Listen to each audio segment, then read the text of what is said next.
Oh my goodness, I can't believe we're down to our last 2 moments of step 3. Ugh, my summer's going so fast. Alright, heads, we're gonna do drive, tails, happiness. Hiya! Tails, happiness it is.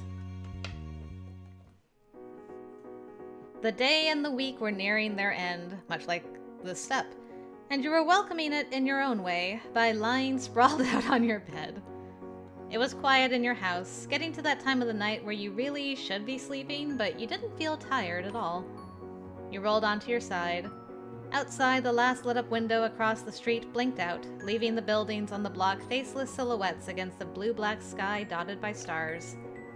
Your phone came to life on the nightstand, a pale light cast on the ceiling of your room. Without looking, you threw your arm out behind yourself, groping around on the tabletop until your phone was under your palm. At that point, you lifted it to your face, snorting once you saw the familiar name attached to a short message just reading, "Hey." Cove wasn't much for sleeping now either. As you made to reply, though, more and more texts came through in quick succession. Hello? Hey, you like doing things. You like doing things with me. Where is this going? I mean, what I'm saying is that there are things you and I do and we like. Uh-huh, I'm with you. Together. At the same time. Now that was eyebrow-raising. You propped yourself up on one elbow, sitting upright against the headboard so you could text more comfortably. Yeah? Wow, you've got it all figured out. Dang, you suck at texting. Man, am I excited to see where this is going. You're right about that. Ah, gosh, what would I say?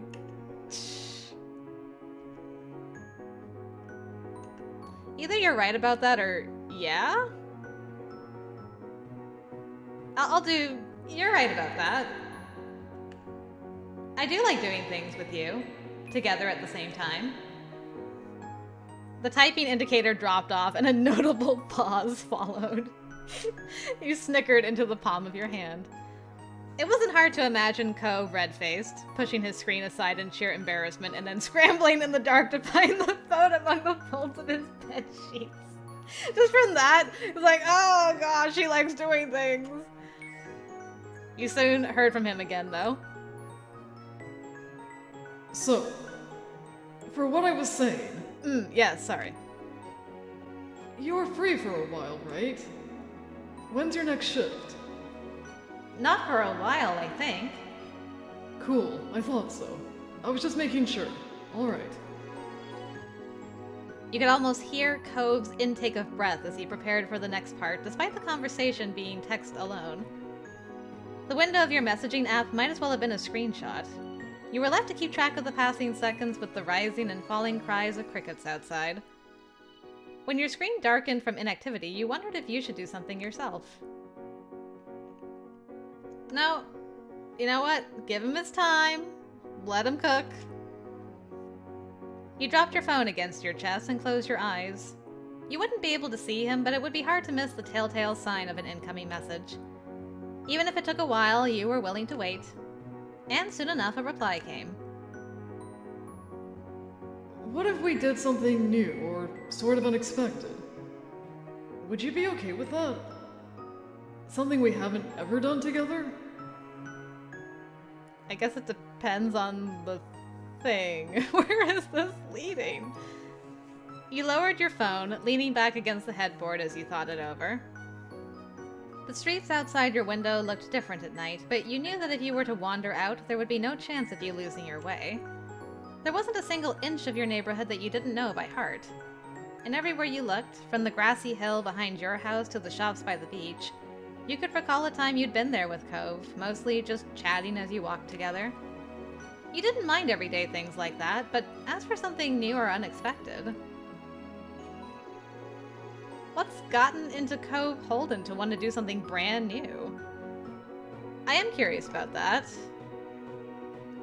Yeah, I need a little more information, sweetie. What do you have in mind exactly? Some things! Oh, well, why didn't you say so? One by one, Cove began presenting his ideas, starting off with attending a play. Hell yes, let's go. Let's go right now. Let's go right now. We've watched TV together and movies, but real people performing in front of us. We've never done that.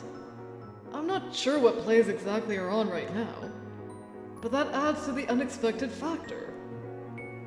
There was a slight pause before Cove moved on to the next plan, visiting an aquarium. I would love to do that too. That makes sense, right? We go to the beach and stuff. We're pretty close to the water. But going to the aquarium would be water in a whole new way. I'm actually shocked you and I haven't done that yet at this point. The third and last idea was the one that was most out of the blue. Ice skating! Ice skating? Huh. Yeah, probably not something they would have really done. That would be... I love skating too. These are all great ideas. I don't know why you were so nervous to ask me. It was a total wild card, as Cove was putting it, and the polar opposite of what the two of you normally did. Polar, ice skating, haha. However, it was fitting right in with the other options as something you had never done together. Let's say, hypothetically, someone wanted to surprise you with an unexpected outing. Would that be okay? I would be so surprised. You couldn't help but smile fondly at that, wondering to yourself who that someone could be.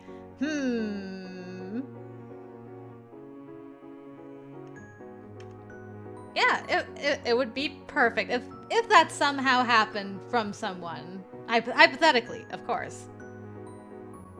If only a hypothetical someone existed. Great. Not that it means anything, but which one would be your favorite? It'd be... Oh gosh. How am I supposed to choose?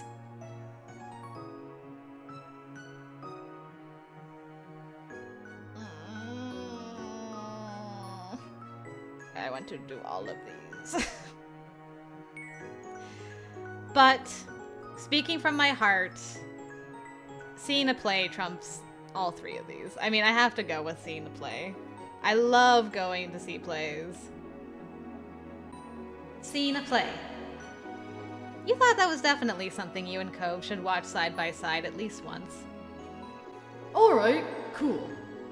Don't think too hard about this talk. What talk? Huh? We had a talk? When? It doesn't mean anything. Gotcha. He is freaking adorable. I promise not to try figuring it out. Good. There's nothing to figure out, of course. Good night, Molly. It's really late now. Yeah, it is. Good night. He is such a goober. Stop. And with that final send-off, you put your phone to sleep and lowered it with a sigh. You had no idea when Cove was going to invite you to the theater, but your mind was buzzing with all the possibilities the coming days might bring. Your phone went back to its place on the nightstand, and you resumed snuggling into the mattress, one hand thrown to the side and the other shoved under your pillow. Somewhere between this day and the next, you finally found yourself asleep. The next morning, after washing up from breakfast, you had just climbed the stairs to your room, ready to tackle the day when you heard the ringing of the doorbell. You turned towards the sound, angling your head in confusion. Was someone expecting a visitor today? Then again, you weren't even sure if anyone else was around, judging by the lack of footsteps you were hearing. You raced back downstairs to answer the door. As you pulled it open and saw who it was, you were only further confused. Cove? He was standing there with an unsure look on his face at first, like he didn't know who would answer the door, but the moment he saw it was you, a shy grin spread across his face. He raised one hand and gave you a little wave. Surprise! This is a surprise. Don't you normally use the window? You found it funny how you had grown so used to hearing him tapping that glass pane that showing up at your front door was what it took to get a reaction. Cove turned his head to the side with a considering lift of his eyebrows. I guess I do. But not today. I got you something. I wonder what it could be. Guys, I have zero idea what it could possibly be that he got us. He slid his hand out from behind his back, holding it up in front of your face as he offered the present to you. Your eyes widened once you saw what it was. Oh, actually, it was an unexpected gift. A rare shell. You hadn't expected a gift at all, let alone something as thoughtful as this. Have I forgotten my birthday or something? Like, what's happening right now? Taking one look at your face, no doubt a complicated mix of happiness and shock, Cove let out a laugh. Surprise, again. It really is. Suddenly, Cove raised his head, his eyes finding yours and startling you into stillness. You could see the lines of his neck standing out as he visibly tensed, the blush on his face reaching his ears. He was building himself up to something, and you started feeling self-conscious, your heartbeat thrumming in anticipation. Molly. Cove? He paused to take in a deep breath, shoulders rising and lowering with the effort. What? What? What?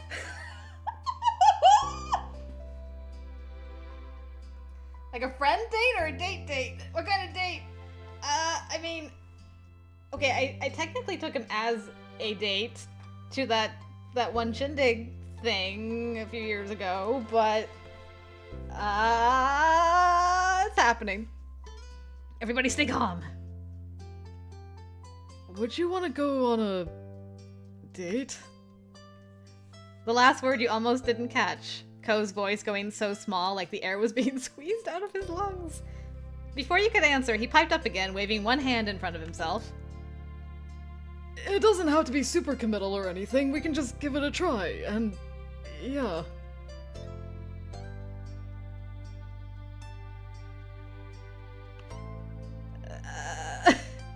Yes! There's no other good answer. Cove huffed a sigh of relief, his lips spreading in a wide, cheery smile. Alright, we're gonna do it. With his big question asked and accepted, Cove raised the gift towards you again, gesturing with his other hand for you to receive it officially. You carefully took it from him. A shell gift for your first date. So cute! I want to put this somewhere safe, then we can go. Is that okay? Cove had no problem with that. Still grinning, he stepped back, his body angling away as he waved a hand in the air. I'll get my car ready then. Meet me there. Okay. As soon as the door clicked shut, you dashed upstairs to your room, prepping a spot first for Cove's gift. Then, satisfied with your efforts, you grabbed your bag, tossing in whatever else you thought you'd need for the outing before heading back outside. It kind of makes sense that he wants to do something they've never done before, because everything else has been as friends, right? So it's like, okay, if we're gonna do, like, a romantic thing, let's make it something we've never done before. That's so cute! Cove's old car was parked right in front of the house. You went straight to it, hopping into the shotgun seat. As you buckled yourself in, Cove leaned forward to watch you with an eager expression, his fingers tapping the dashboard to a lively sort of rhythm. He was ready to start, but trying to tone it down so you wouldn't feel rushed. I'm glad we're doing this together. Me too. Once your seatbelt was secured, Cove checked his mirrors to make sure the street was clear before pulling away from the curb. And like that, the two of you began your trip. Hello, cutie. So, when I looked it up, there were 2 shows we could pick from around this time. One was a historical romance with nobility, fancy outfits, drama, and stuff. Go on. The other seemed like a modern-day story. Something set near a lake and at a bed and breakfast with comedy. It's kind of wacky, I guess. So? What do you think?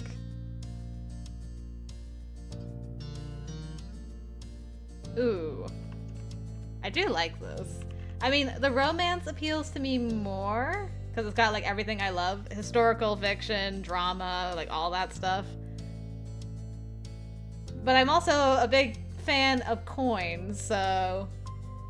You know what? Let's have Chance decide. He laughed. His head shook a bit as he looked ahead. Alright, why not? Cove reached forward and fished out a coin from the little shelf area in front of the gear shift. He handed it to you. Everything's coming together, guys. Everything's coming together. Give it a flip. Heads, we see the romance, and tails, we see the comedy. All right. Chuckling, you shot it up. It turned 1, 2, 3 times before falling back into the palm of your hand. Hiya! All right. The comedy. That's exactly what I got to, was tails, right? Tails was the comedy. Yep. My actual coin flip also landed on tails. All right, comedy time. Let's go. Cool. That settles that. You hummed in agreement, still twisting the coin with your fingers. Then you place it back into the little shelf area Cove got it from. If we end up not liking the show, at least we can blame the coin. There you go. Cove cracked a smile, and so did you. You were already enjoying the trip. All right. I'm getting kind of excited. I wonder what it'll be like. I haven't seen a live play before. I only have one option. Called out. I have.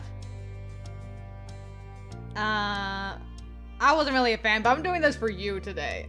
And I liked it. Your eyes shone with delight, remembering the dazzling lights in the grand stage. The theater was a treat you certainly enjoyed. Yeah, honestly, I really don't care what play I'm going to see. As long as it's a play, I'm gonna enjoy it. The rest of the drive flew by, and soon enough you were at the theater with Cove by your side. Tickets in hand, you both went inside.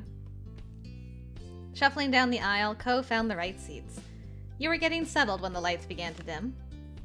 We made it just in time. Your voice came out in a whisper. Glancing at Cove, you saw him staring straight ahead with eyes growing wider with intrigue. Then the actors started coming out onto the stage.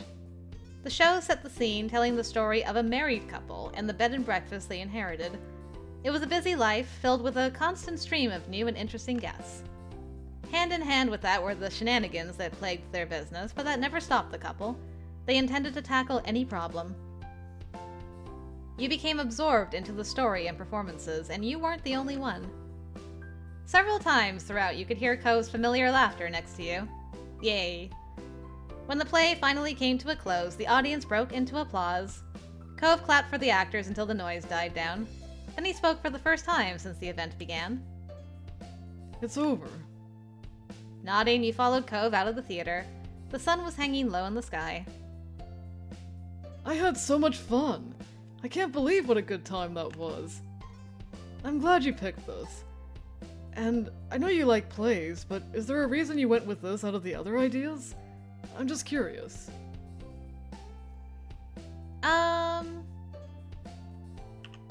Yeah, I like this one. I wanted to experience the show with you. His brows dipped. He was touched you cared to make it a good time together, though you weren't sure why he didn't expect it. That's nice of you. It was nice of you to ask me out somewhere. I guess it was. Cove's face became distinctly red. You think about me a lot, huh? Why would you say that? You say that like I've got a whole, board full of pictures of you in my Cove shrine. I mean, what? And I repeat, you do the same for me. He reached over to take your hand in his without another word, and you returned the grip without hesitation. Zero hesitation. You exchanged mutual goofy grins, two softies trying to make the other happy. It's so cute! But really, I might have to come back sometime to see the other one. Can I come with? Please? Cove scratched at his cheek contemplatively. I sort of thought it was gonna be harder to keep up with the... what's the phrase? Suspension of disbelief. Mm-hmm. The actors were right there, putting on a show. I thought it'd be too much to believe it was really happening. Not bad. But I felt more into it than with a lot of movies. I could totally picture the world they lived in. Amused, you nodded along and listened to Cove's animated commentary. I'm still thinking about it even though it's over. Imagine if that was us. working together to run a little place of our own and dealing with all those crazy guests. People would come and go as they're passing through the area, giving us new stories to tell. But at the end of the day, it would be just the two of us who stayed forever, sticking it out and making a life there. He had stars in his eyes as he fantasized about the events of the story. Bed and breakfasts do exist in real life. We could get one. I like it. Are you envisioning us being married like the couple in the story? Scandalous. Bed and breakfasts do exist in real life. We could get one. Chuckling, you watch Cove blink and shake his head like he couldn't believe he heard you correctly. Really? What? Yeah, I'd be up for being bed and breakfast partners. I'm not sure how we'd afford it, though. It would be great if we could just inherit one like in the story. There wasn't anyone you could think of that had any connection to the hotel business. Darn. I guess we'll have to wait until we're even older to figure all that out. Or for someone to conveniently give one to us. Oh well. A few quiet moments passed, and you noticed a distant look on Cove's face. He shook his head like he was trying to send a thought away. What is it? Trying to really picture a completely new life in a new place actually feels kind of weird now that I'm doing it. I'm not exactly sure how to explain.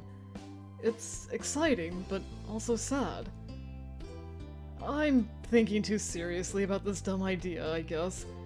But if I don't remember anything from this world, then it would be pointless that I had a life before. And if it did really happen, I probably would be surrounded by totally new people. I wouldn't have you with me anymore. Surprised, you sucked in a breath. Cove laughed shyly. That's... The fun part of imagining it all was that you were there by default. Just getting to be somewhere else on my own wouldn't be nice no matter how cool the place was. Aww. It's settled then. I'll just have to look for you if I wind up having another chance at life, or magically end up in some other world. I hope you try to find me too. That's so romantic. Sheesh. Sheesh! Ah, so romantic. Nervous, Cove's eyes didn't quite meet yours. His cheeks and ears were solidly red at this point.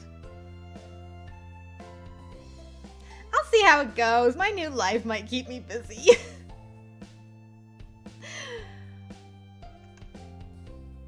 Of course I'd search for you. I will never forget about you, Cove. He felt somewhat worked up for having to even say that. It was absurd to imagine any other scenario. Oh, thank you.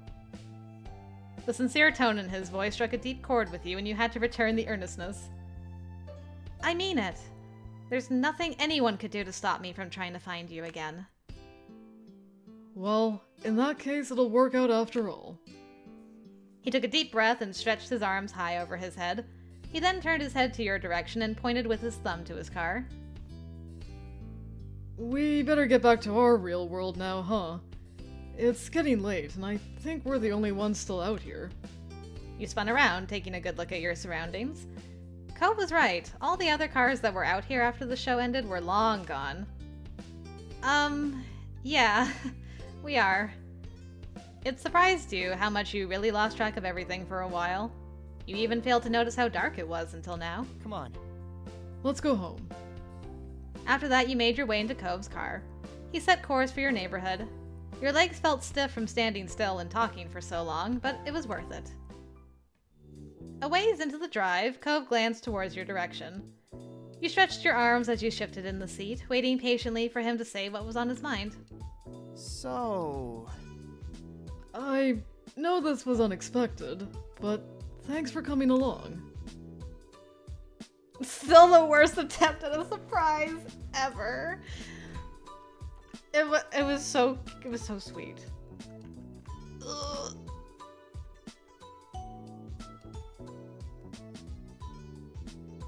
Thank you for going to the trouble to plan this. You're welcome.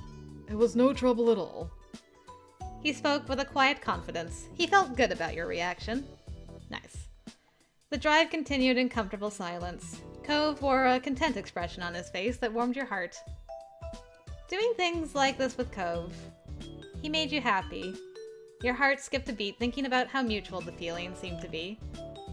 Watching the passing scenery out the window, you relaxed into the seat. The time sped by. It wasn't too long before Cove pulled into his driveway. Sighing happily, you got out of the car while Cove came around to where you were standing. He stood there a moment, rolling a pebble under his shoe. I'll see you tomorrow? Yeah. Thanks.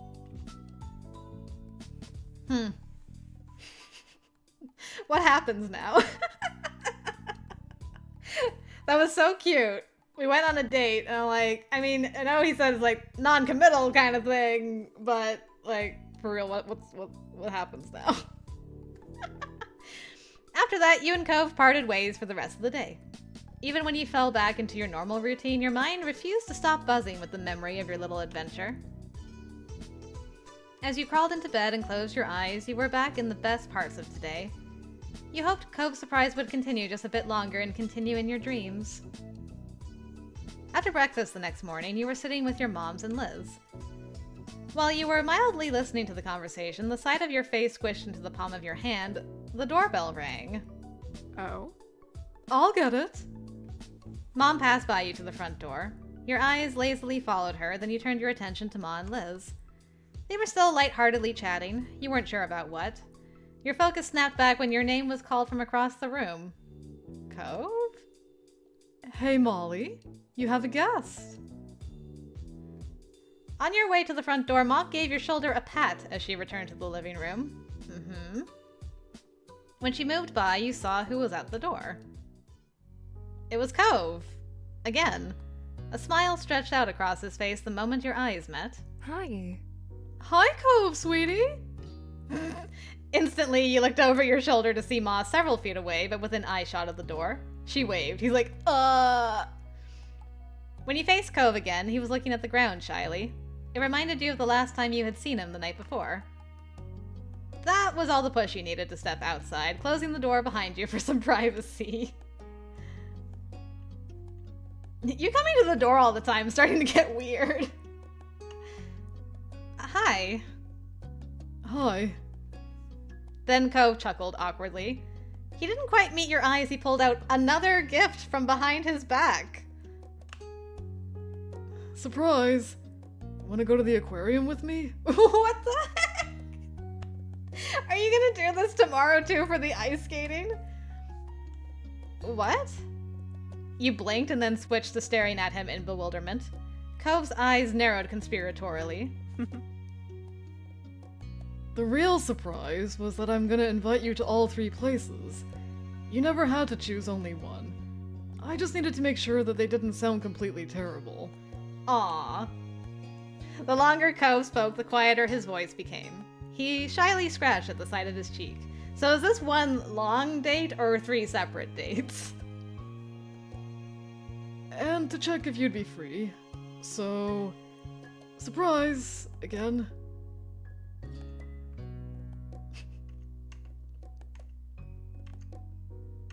I don't even know, like, what my reaction would be. I think I would laugh out of nervousness, but I don't want to, like, laugh in his face. I'm gonna try laughing, because that would be my normal reaction. It made sense now, but he really did get you.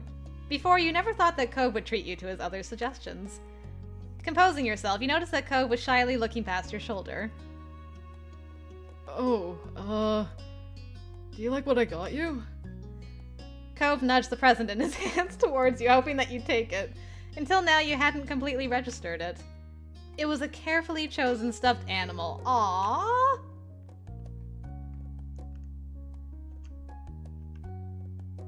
I love it. You're so thoughtful. Cove's mouth pulled into a beaming smile that reached his eyes. Chuckling, you took the gift. I'm really glad you like it. Are you gonna accept the other part, too? Yeah, I'll go to the aquarium with you. Elated, Cove bounced a bit on the toes of his feet. You could feel the happiness radiating off of him in waves. Thanks for coming. I'll be in the car. You can go get ready. Alright. I'm gonna get spoiled with all these gifts, man. You sped back inside and spotted your family still sitting around the table. They all turned and smiled at you. So, what's the plan for today? At that, you froze mid-step. Not a single word was coming to you, so instead of letting them watch your face grow redder, you bolted up the stairs. The soft sound of their laughter followed you to your room. Nothing. It didn't take you long to get ready and dash out the front door. Cove was waiting for you as promised, and you both set out for day 2 of his surprise outings. And this time it actually was a surprise. You settled in fully for the trip out to the aquarium in the city. It would be a bit of a drive, but you didn't mind. You made an attempt to start a conversation. It's kind of funny we've never done this before now. Why haven't we? Probably because I've never thought about going to the aquarium with anyone before this. Really? You've never gone to the aquarium ever? Yep, that's right. Never. And not just this specific one, either. I haven't been to an aquarium, period. Wow. At this point in my life, I had not been to an aquarium. I actually went to an aquarium for the first time with my husband, so. Your family had other priorities for their rare trips out to the city. It didn't seem like a big deal that you hadn't gone to the aquarium, but it still felt weird that Cove hadn't gone to the trouble before. Do you not actually like them? Cove tapped the tips of fingers against the steering wheel, his face scrunching in contemplation. When I was growing up, my dad did try to take me. I'd never been before because I was so little. I said no. Whenever he tried to talk about it, I'd tell my dad I'd rather go to the actual beach. On my own. Or he could at least take me to the fish part of the pet store. But not the aquarium. Eventually, he didn't ask about it anymore. He must have figured I had something against it. When he stopped mentioning the aquarium, I stopped thinking about it. It just never came back to my mind. His expression shifted to one of bemused confusion. The thing is, I don't know what I had against it, if I did have a problem. Maybe I didn't like the idea of seeing water I wasn't allowed to go in, or to meet fish I could never bring home. That sounds like the kind of thing little me might have gotten upset over. Or maybe I just wasn't okay with doing a new kind of trip. It'd be to someplace new and with only my dad. Mom wouldn't be there anymore. I guess. That might have made it seem not worth doing right off the bat. That's 8-year-old me for you. Cove shook his head with a pained smile. Then his tone dropped to a distant whisper. It was only when thinking about stuff I could do with you that I finally remembered I could go to an aquarium. Oh. He pulled his mouth into a bent smile and straightened his shoulders. He didn't want to bring the mood down. It all worked out in the end, 'cause I got to really surprise you with the news, huh?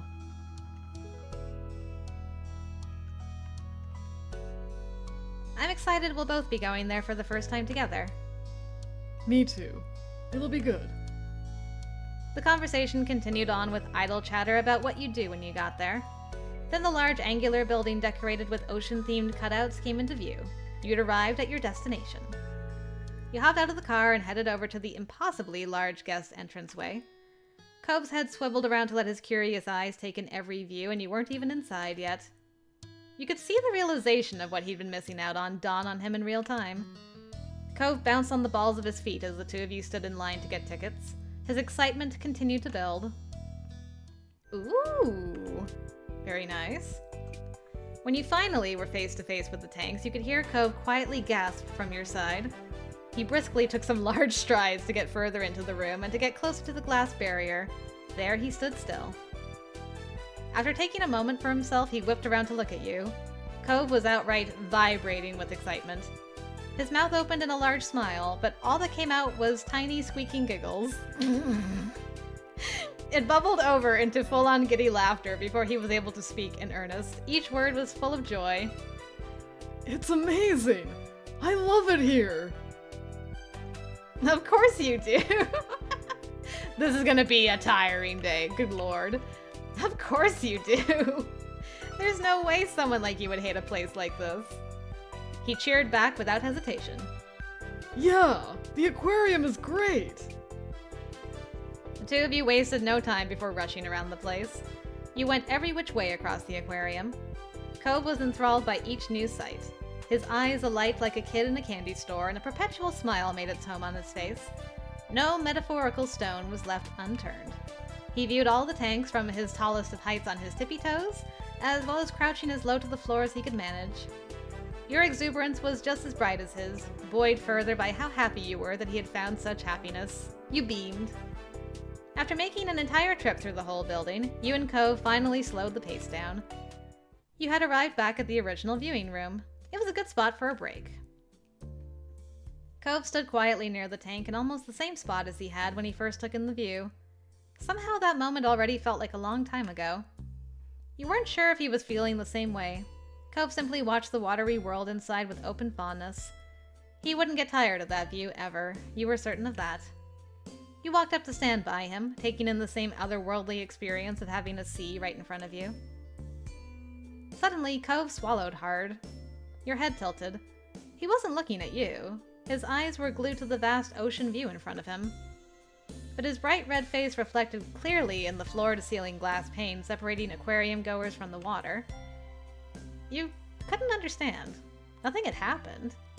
Then realization came. This was Cove. He was flustered because he was thinking about doing something. Squint. Cove always got that way when he was mentally building himself up. You immediately averted your gaze as though you might be caught watching something you weren't supposed to see. You would simply let Cove have a moment. Hopefully he'd be ready to talk again soon, you thought. So... There's... a lot of fish in here, huh? Yeah? His mouth clamped shut after those vague, stuttered words. You could feel a tension growing. After a breathless pause, he spoke again. You know, if you were a fish, you'd be... Oh my god!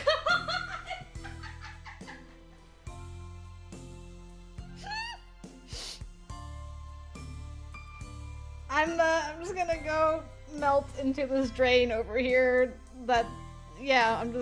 I'll be, I'll be fine.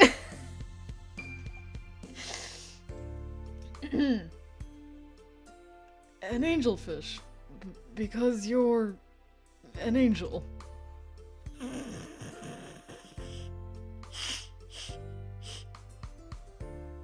Did you get these lines from your dad, by the way? I can just picture him, like, prepping you, like, alright, when the moment's right, you hit her with this zinger, kid. Works on the ladies every time. Cove pressed his forehead against the glass with his eyes wide and gazed down as he fervently refused to even peek at what reaction you might be giving. He was blushing wildly, feeling unparalleled embarrassment over the line he just dropped. Kudos to you for having the guts, man.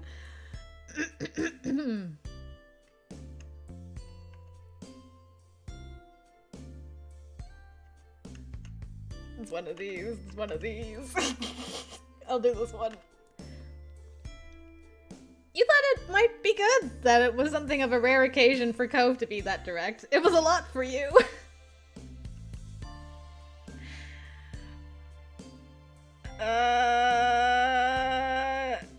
Uno reverse.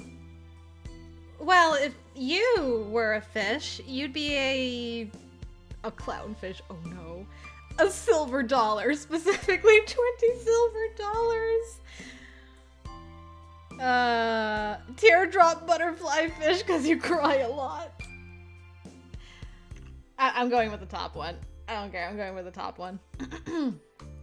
Although Sunrise Guppy is also cute. Diamond Tetra because you're a treasure. Oh. He continued to speak after his initial exclamation, but it was so mumbled you weren't sure what it was. Cove had completely lost control of the conversation that he started, and he did not know what to do about that. Ultimately, he settled for turning his burning face away from you even more, as well as covering a cheek with a hand for good measure. Leaving him speechless had you feeling rather pleased. After that, Cove wanted to go around the aquarium again. He hoped to let it all sink in at a more leisurely pace while you were here. Plus, he desperately wanted more time to settle down after his latest big attempt at flirting. It was good. It was a good one. The two of you began your second loop down the paths. It took no time at all to become absorbed in the incredible sea life once more. There wasn't nearly enough time in a single day to satisfy Cove's desire to exist inside of the aquarium, but the day did have to end eventually. Despite obviously wanting to linger longer, Cove left the building with a skip in his step. It had been a good trip. The two of you shut the doors of Cove's car behind you as you took your usual seats. The clicking of seatbelts punctuated the end of the adventure. I would absolutely do that again. No kidding. Cove chuckled as he pulled the car out of the parking spot, spirits still as high as ever. The car ride home went by far too fast. You and Cove were in good spirits and spent the ride chatting and laughing, bouncing around various topics. But you didn't ask the question that sat all day in the back of your mind. Why was Cove doing all of this in the first place? Again, you both parted ways for the night in the neighborhood street. You watched Cove head inside with a quick wave. You were halfway to your own house when a familiar voice called out to you. Turning on your heels, you spotted Mr. Holden. He lightly jogged over to talk. Hey! Hey, did you put Cove up to that flirting line, sir? How are you? I'm good. Great! I was just getting home from work. What are you up to? Or rather, what were you up to today? Me and Cove went to the aquarium. You did, huh? Sounds fun. You nodded and smiled softly, but didn't have much else to add. It got quiet. Mr. Holden frowned. He rubbed the back of his neck and studied you for several silent moments. I don't know. Your son asked me out on a date. I just accepted. I don't know what's happening, man. Right, so... Molly, what's going on there? Something is going on, isn't it? Huh? Wait, what makes you ask? There's not a problem, right? So... I'll answer your question if you answer mine. Deal? You nodded. Mr. Holden was probably the only person who could give you any solid insight to what Cove was doing. What's the story? The truth is,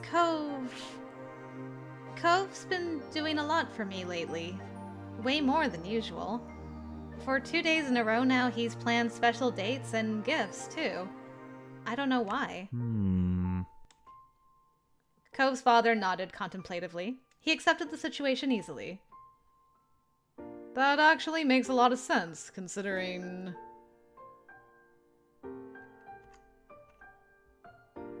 Considering what? The words came out in a whisper, despite how badly you wanted to know. You had no idea if he heard you or not. There was a pause. He was unsure of what to say next, or how to phrase it at least.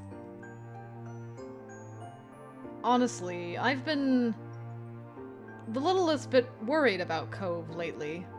He's gotten really up in his head about something. But it's not exactly a bad thing. It's tough to know how to even bring it up. I'm not sure if I should try to have a talk about it. The longer he spoke, the wider your eyes grew with concern. There was more happening than a few meaningless hangouts. It's okay. He raised his hands in a calming motion when he noticed your reaction. Let me explain. I noticed Cove's been getting lost in thought more often recently, and he sometimes has his laptop out in the living room. He leaves it laying around on the couch or puts it on the coffee table. I have a clear view of it from there, and I can obviously see him looking stuff up on it. Cove keeps searching one phrase and different wordings of it too. Then he'll spend ages clicking through the linked results. The line is, how do you make someone happy? Just that again and again. But, huh? Huh? You had to consciously close your mouth after that. You didn't know what to even say after hearing that revelation. Mr. Holden gently beamed. Isn't he such a good kid? He continued, but his tone was rueful. Unfortunately, I can relate all too well to that conundrum. Who am I to judge, right? Mr. Holden shrugged in an exaggerated way to lighten the mood back up. Before, I was thinking Cove might have gotten into a fight with somebody. Now it sounds like I was way off the mark. Cove clearly has other plans on the brain. I'm even more confused on whether this is something I should get into or not. You know, actually, I was wondering if you could have a little chat with him about what's going on.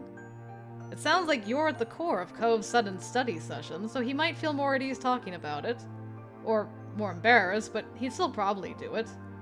I would really appreciate it. Your gaze trailed over to the Holden residence. Mr. Holden made a very good point, you had to admit. You nodded. Good kid. Thanks. You're also a really good kid. You shook your head with a smile and started walking towards where Cove went. After a few steps, you realized that Mr. Holden wasn't following. You glanced back at him. I'm gonna hang out here for a bit. Make sure you have some space to talk without a parent in the way. The door's probably unlocked, so go right in. Okay. But you hesitated for a moment. Mr. Holden's smile faded. Thanks for talking with me.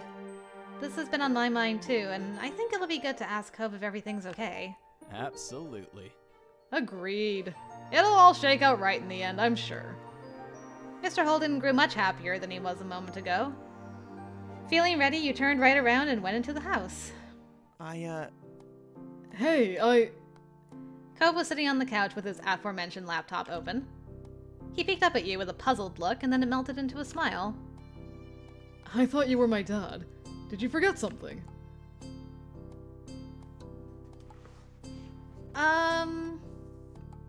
Gosh, how do I want to go about this?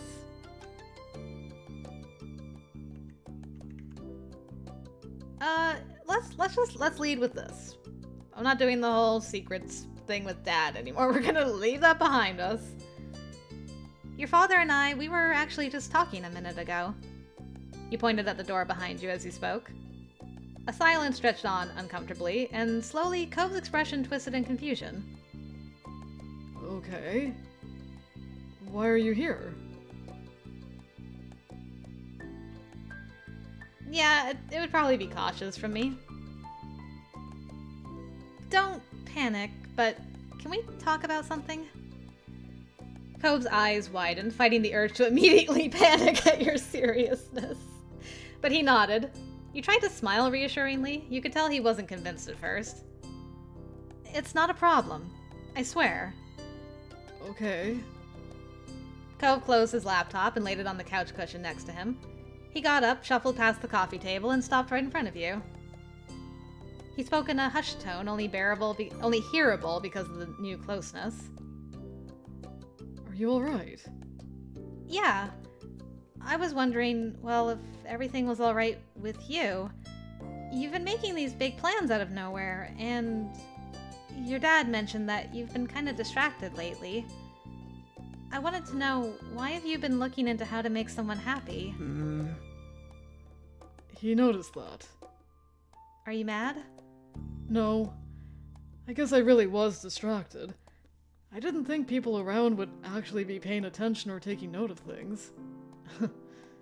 He chuckled awkwardly at himself. Cove, will you tell me why you felt like doing that so much? Molly. Cove looked at you with large, earnest eyes. I did it because I want you to be happy. You're killing me, Cove Holden. But why? Why, like, have I been sad? Have I been angry lately? Like, what? Why the sudden change? I don't understand. You already make me happy. The words flew out of you without a second thought. Cove's face instantly started to turn red and his mouth twitched. Thank you. Another laugh squeaked out of him. Now he was completely frazzled on what to say. His gaze fell to the floor and he defaulted to rubbing at his arm. Sorry. I wasn't trying to make you or Dad concerned. I didn't want to upset anyone. It's okay. You meant it, but the words came out far too quiet. You tried speaking again. What happened to make you do it now? I don't know. With a deep frown, Cove looked back at you and repeated the phrase. Each time the inflection was different, like he intended to say something different but was coming up with the same non-reply. I don't know. I don't know. I don't know anything! He ran a hand through his hair, trying to understand his own motivations. I guess... maybe with everything that's been happening and everything that's coming soon, it's just kind of hit me that we're neighbors. A quick snort of air came out of your nose from his conclusion. And? Yeah? I mean, you've lived right across the street from me for 10 years. The only other kid who grew up in this whole neighborhood is your older sister. His weak smile bent. And then there's our parents. They sure were putting in the effort for the two of us to get to know each other. My dad literally paid you to be my friend. Yep. Cove shook his head with a laugh. His gaze was far away as he nostalgically reflected on the history you had. Basically, everything in our lives was set up for us to be together. It was always effortless. And why not? It practically went without saying that we'd be around each other, but it won't be like that forever. Our parents can't always be there to arrange things. We can't live in the little world of the street forever.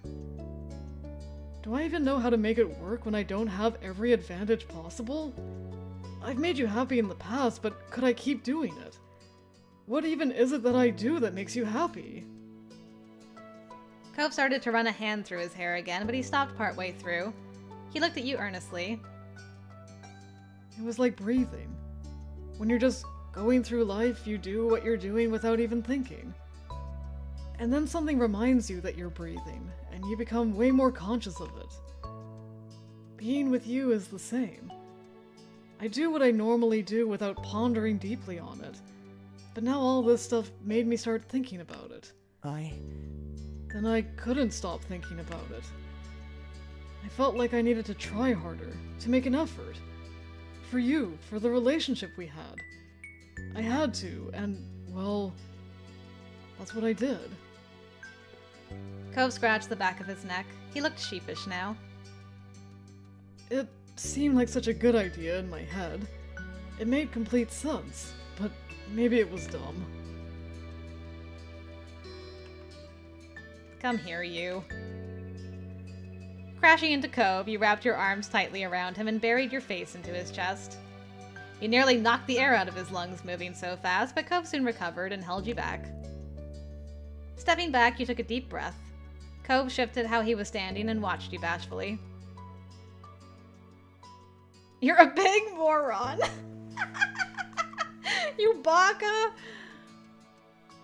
Oh gosh, I don't even know. I don't know what to say. I kind of like this one. I also like this one, and this one, and this one. The only one I don't like is this one.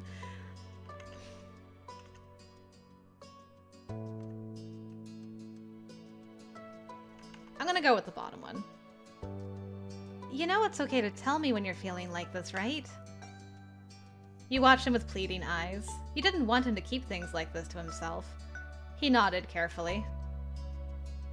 I'm glad. I'm here for you. Cove, we're best friends. Even if us meeting is thanks to circumstances out of our control, that doesn't matter. We're close because of who we really are.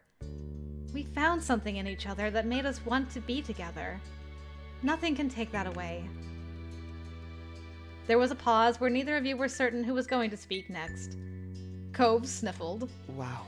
Aw, I made him cry. Thank you, Molly. Thanks for looking out for me. Even when I didn't even notice I was doing something worth checking in on. You're amazing.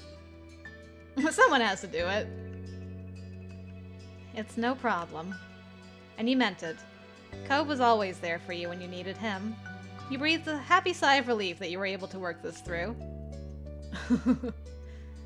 Now that everything was out in the open, his words were lighter. I gotta thank my dad, too. I can always count on him to be around. I have such good people in my life. He smiled softly. Cove withdrew a bit, looking shy. Can I still show up tomorrow and invite you on the last surprise outing? Your smile grew so big that you had a feeling that your face was likely going to hurt. I'd like that. Cove brightened hearing that from you. You couldn't think of anything better than seeing the earnest look in his eyes. He simply wanted to spend time having fun with you. I can't wait. Alright, you should probably go home, huh? It's getting late and you'll need your rest. He looked at you, attempting to feign an innocent expression. I mean... What if something just happens to happen tomorrow? You laughed as Cove grinned, acknowledging his poor attempt at subterfuge. Good night, Molly. Good night. He headed to the front door, waving as Cove saw you out. When you walked out into the street, you noticed that Mr. Holden was still standing out there. He looked up at the sound of the door closing behind you, his phone in hand, and smiled as he sized up the situation. Oh? You were in there a while. I hope that's good news. Were you really gonna stand out here in the dark until I left? Thanks for letting me know about this. It's all better now. Great! Glad to hear it. Everything truly resolved, you exchanged goodnight wishes with Mr. Holden before continuing the very brief trip home. Not wishing to disturb anyone, you quietly snuck inside and gently pushed the door closed behind you. As it clicked into place with a minimum of fuss, you let out a sigh. Your mind buzzed as you climbed the steps up to your room. Cove had done so much just to make you happy, and you knew he'd be back tomorrow with another big surprise. Yes, please! I'm like, oh, I want to get him a gift! Ooh, a change of plans. I don't know if I want to do that to him, though, because he's got, like, all these plans made. I'm gonna get him a gift. I can at least surprise him with, like, a small thing. Cove had brought you 2 gifts already, and odds are a third was coming. It was time to turn the tables and have something ready to give to him. At this hour, that was easier said than done. Most stores were long closed, and Cove would be here bright and early to surprise you tomorrow morning. That ruled out purchasing a gift the way that he'd done for you. Luckily, you'd known Cove long enough to see a solution to this problem. Your neighbor was always a happy boy when he was given food. True. You were sure you could rustle something fitting that description out of the kitchen one way or another. Feeling invigorated, you spun around and sped back downstairs. It was time to put your plan into action.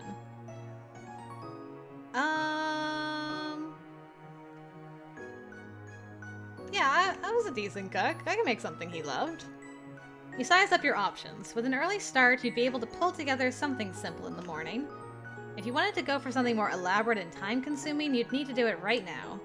There was also the option of rallying the troops. Your moms knew how to cook wonderfully, and you could easily persuade them to give you a hand with this.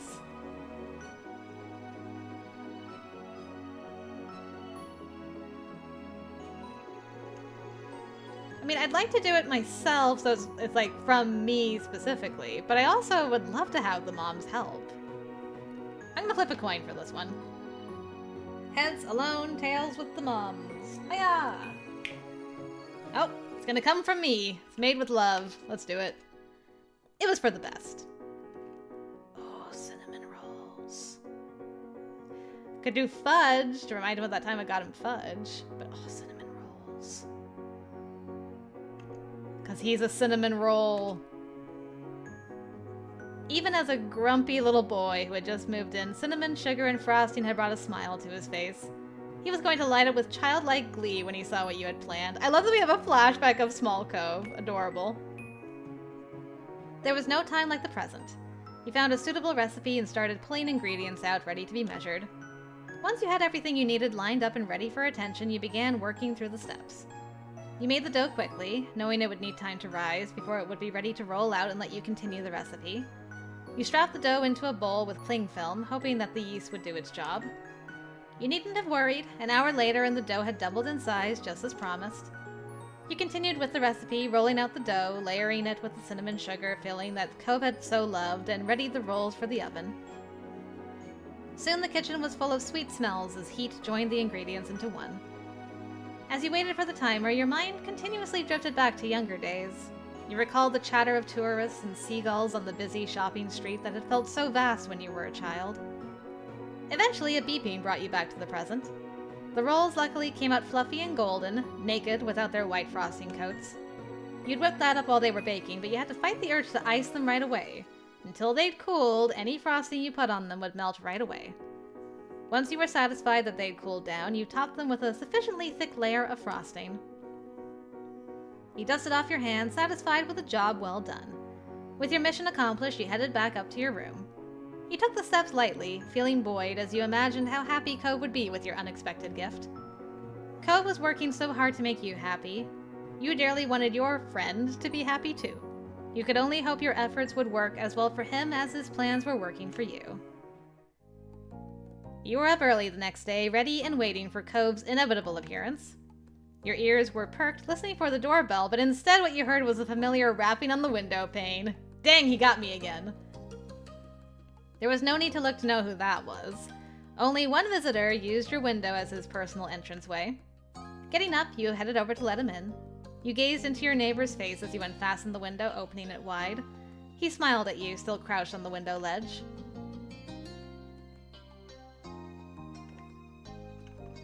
Tired of using the front door already? Cove's laugh was as airy as the cotton candy sold on the boardwalk. He was in good spirits. Surprise! I'm really keeping you on your toes. What will I do next? Oh, he waggled his eyebrows at the joke, as you stepped back to let him enter the room. Today he clambered through with extra difficulty, thanks to the object he was clutching securely. You guessed it was another gift. Yeah, I'm gonna wait. I'm just gonna wait.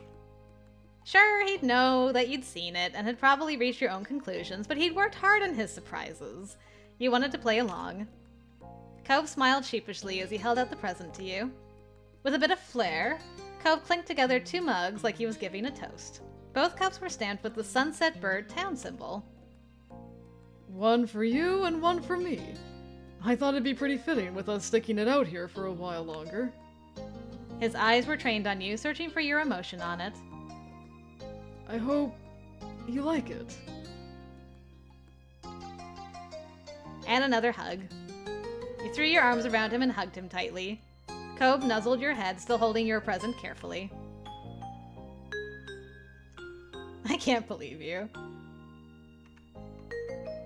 This means a lot to me. He chuckled self-consciously as he gave a long look to the meaningful gift he had selected.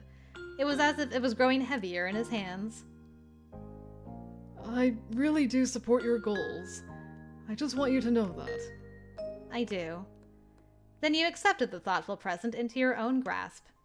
Only once he transferred ownership and cemented it with your approval did Cove straighten up and pull himself together. Well... Would it be alright for me to take you out today? We could, I don't know, go ice skating? He smirked, already anticipating that you'd say yes.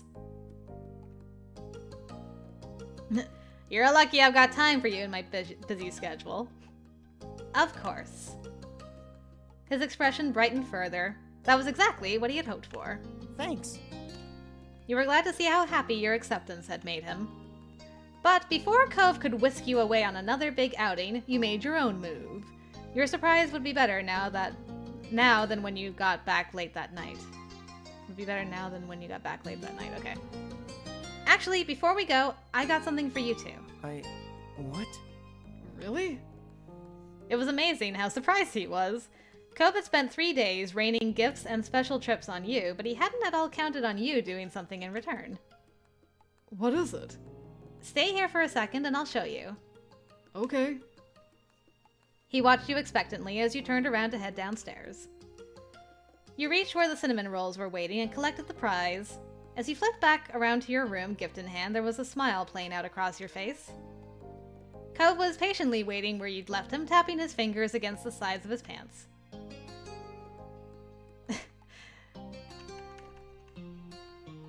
It's a thank you gift for everything. He looked curiously, barely believing that you'd gone to the effort to select a present for him at such short notice.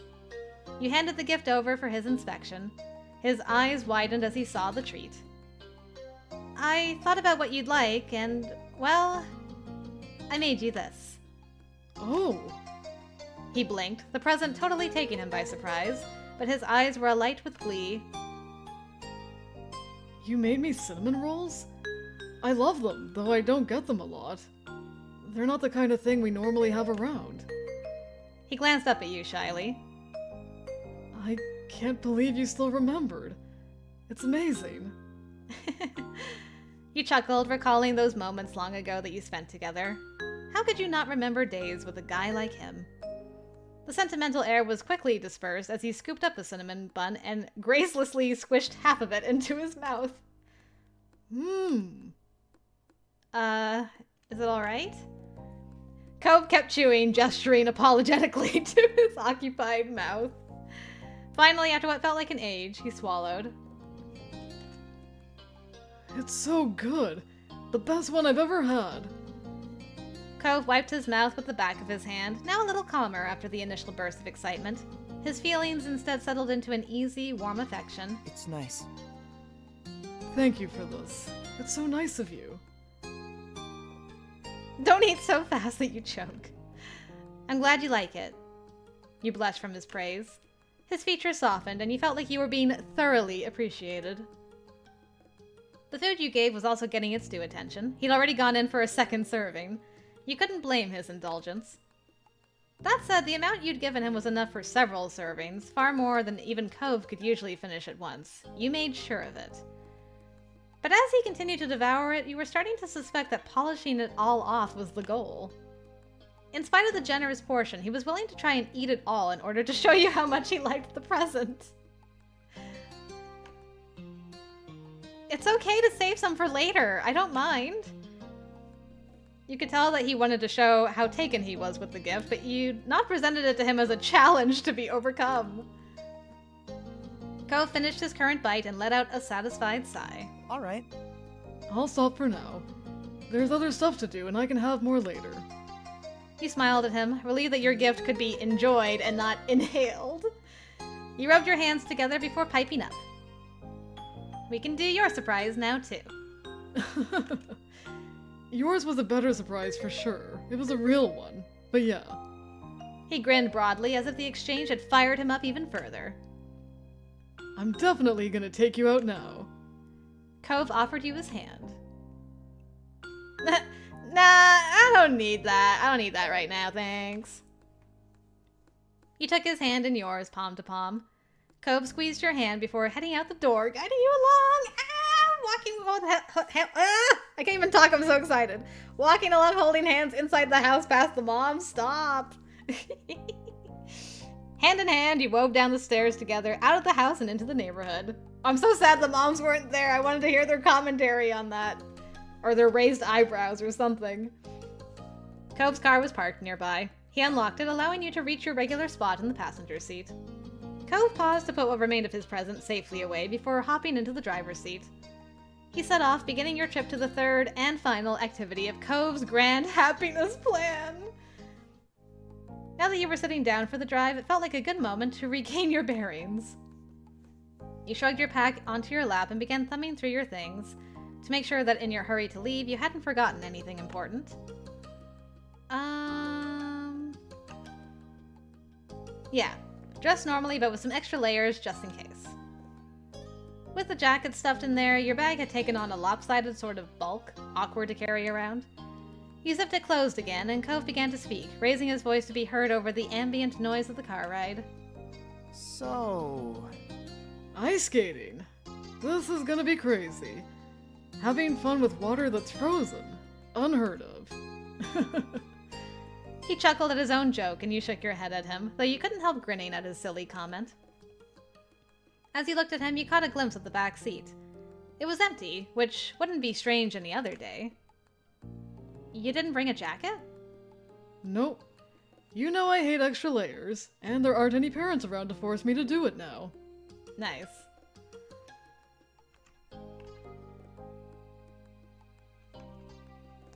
It was unsurprising, and you were content to silently accept that as the reality of Cove, Holden. You laid your arm against the window, the scenery outside passing by in a blur until finally you arrived at the ice skating rink. The two of you grabbed your things and got out of the car. A wave of heat so thick it felt like you were swimming in it hit you as soon as you set foot onto the sun-hot asphalt of the parking lot. Cove fell in step next to you, dragging the back of his arm across his face. You and Cove exchanged looks. Well, here we are, his tilted smile seemed to say.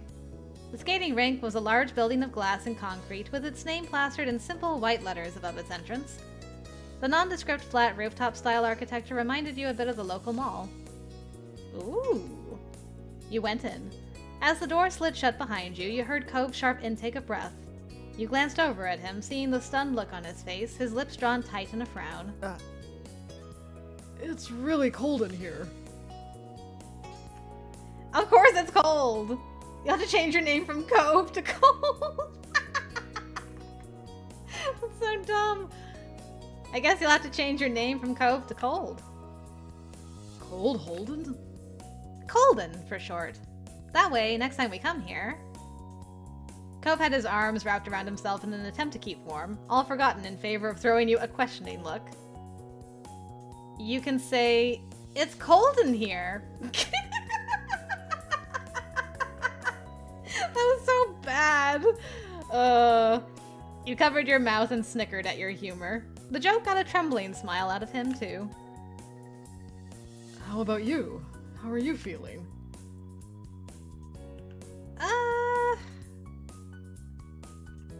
It's not too bad. There was no denying that the building was chilly, but once you relaxed, it was bearable. He laughed breathily. That's good. Your neighbor shuddered dramatically, almost retracting his head into his shirt in his renewed effort to keep warm. Get your skates on, start moving. It'll help you stay warm. Aww. I need a middle option, because I'm like, I don't know if I would be like, glomp in this moment, but I also wouldn't be like, well, sucks to be him. You took a step towards him and wrapped him up in what you hoped would eventually become a warm embrace. For a second, his body went even more rigid, but he quickly relaxed and gave you a self-conscious smile. Thank you. I'm happy to. His shy chuckle shook through his abdomen. He felt it on the side of your body right before he put his arm around your waist and pressed you closer, an unspoken sign that he had no problem with it. Nice. Like this, the two of you ambled over to the rental counter together. A slightly awkward process that had you unsure if you were going forward or sideways. It's so awkward walking with your arms around each other, my goodness. The clerk ended up giving you two funny looks over the top of her glasses as you went through the process of paying for admission and finding skates in your shoe sizes.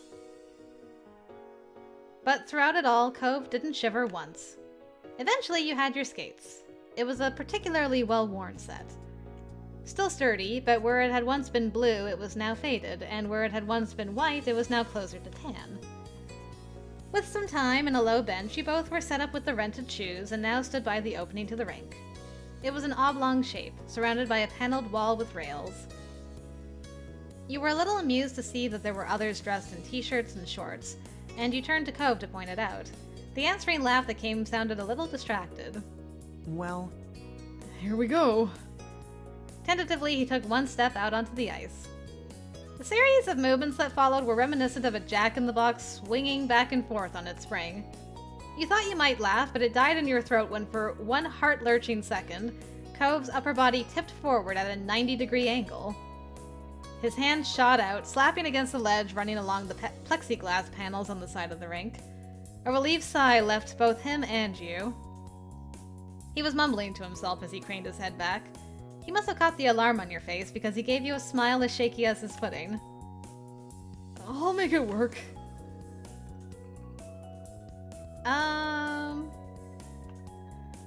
Of course, I grew up in Canada, so I definitely knew how to skate by this time. You came forward to join him, and...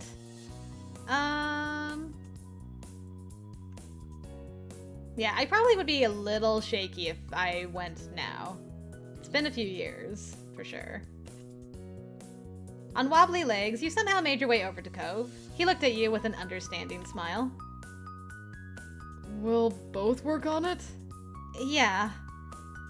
It's kind of amazing we're seriously ice skating right now. But this is what we decided to do. I should stop being surprised over everything. Let's skate! Okay.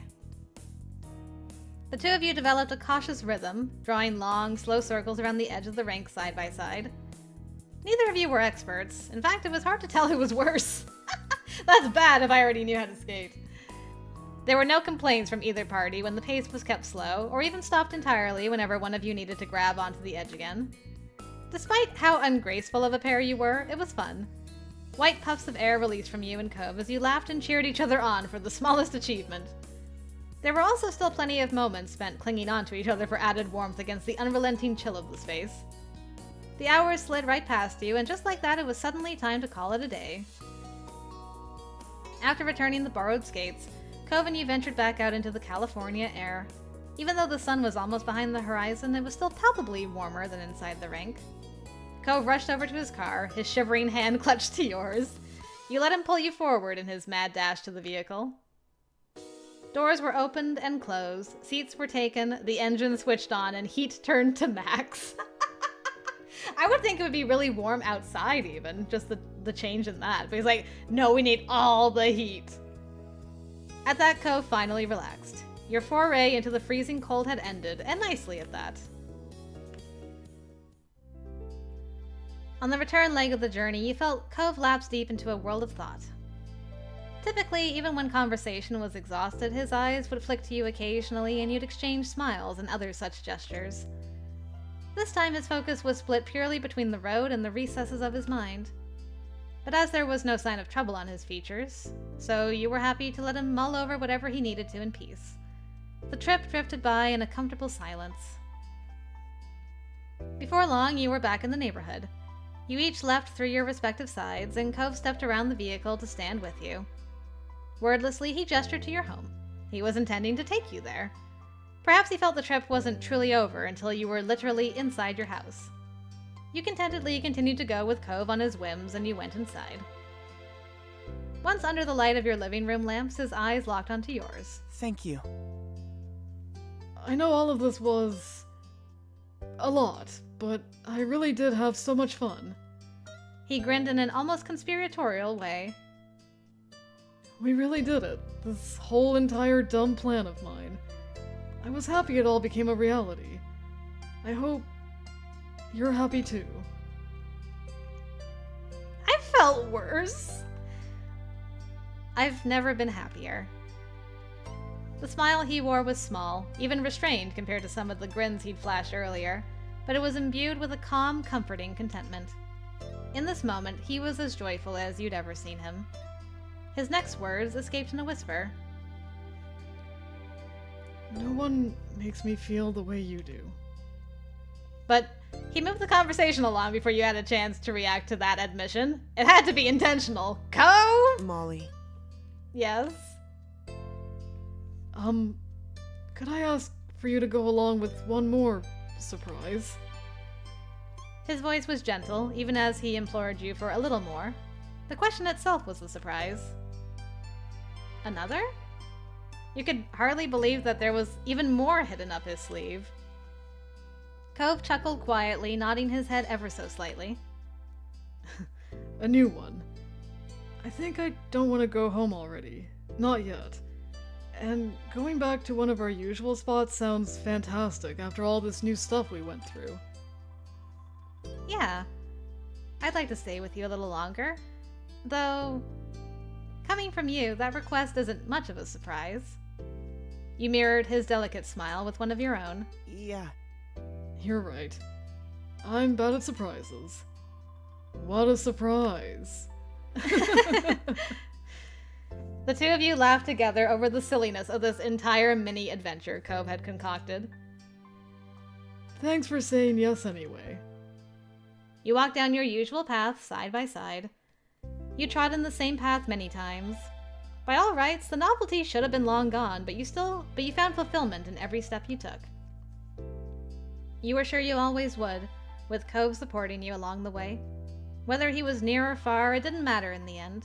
He would always be there for you. With this plan of Cove's drawing to a close, you might have expected to feel a little wistful. It had been an exciting few days, but there was no need to yearn for what had gone. After all, you knew that the two of you would always find new ways to bring a smile to the other's face. It's what you both did, and you were looking forward to new surprises already. Ugh, that was so cute. My heart is full. My crops are watered. Everything is right in the world. Oh, that was just absolutely adorable and heartwarming. Man.